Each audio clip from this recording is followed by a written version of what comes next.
Story of the rabbit and the elephant. One day there was a rabbit that goes, "Hey, I'm the fastest in town, and I'm the slowest. Let's race."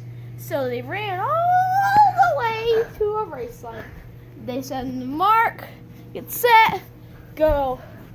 The rabbit ran all the way there, but the elephant walked slowly, like do.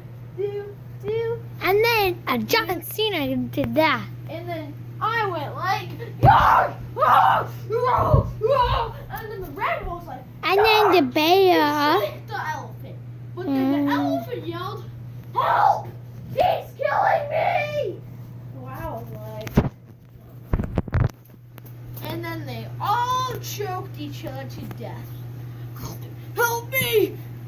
I'm the elephant! I'm being choked."